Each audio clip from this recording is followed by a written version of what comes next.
Romyani sopir bus Guci Tegal peluk erat sang anak, kini bisa berkumpul dengan keluarga. Romyani, sopir bus pariwisata naas di objek wisata Guci Tegal Jawa Tengah dapat sejenak bernafas lega. Pria berusia 56 tahun tidak bisa menutupi kegembiraan usai dapat kembali berkumpul dengan keluarga. Seperti diketahui, dalam kecelakaan yang menewaskan 2 orang dan puluhan lain mengalami luka-luka itu, polisi menetapkan sopir dan kernet bus sebagai tersangka. Sopir bus, Romyani dan kernet bus Andri Yulianto dapat keluar dari tahanan Polres Tegal usai polisi mengabulkan penangguhan penahanan. Alhamdulillah saya berterima kasih untuk semua dan terutama untuk Pak Faris, Pak Soleh, tim 911 membantu saya untuk membawakan hari ini dan alhamdulillah dikabulkan. Terima kasih. Romyani mengaku sangat senang dan bersyukur karena penangguhan penahanannya dikabulkan oleh Polres Tegal. Tak lupa, Romyani yang di hari penangguhan penahanannya dijemput sang anak dan keluarga, mengucapkan terima kasih kepada semua pihak yang sudah membantu selama ini. Dengan isak tangis bahagia, Romyani berjalan sambil merangkul sang anak keluar dari area Satreskrim Polres Tegal menuju kendaraan yang sudah menjemput, kemudian melanjutkan perjalanan pulang ke rumahnya di Tangerang Selatan.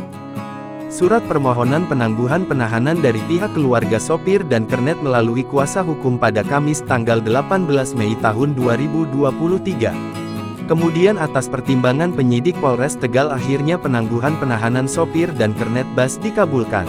Yang pada dasar adanya surat permohonan dari keluarga melalui kuasa hukum yang mana atas pertimbangan penyidik yang bersangkutan sebagai berikut. 1. Yang bersangkutan kooperatif, tidak berbelit-belit selama proses penyidikan.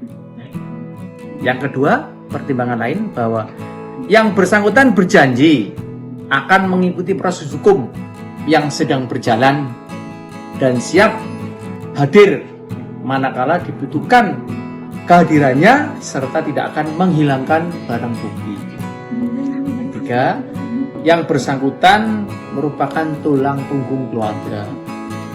Kemudian yang bersangkutan tidak pernah melakukan tindak pidana sebelumnya.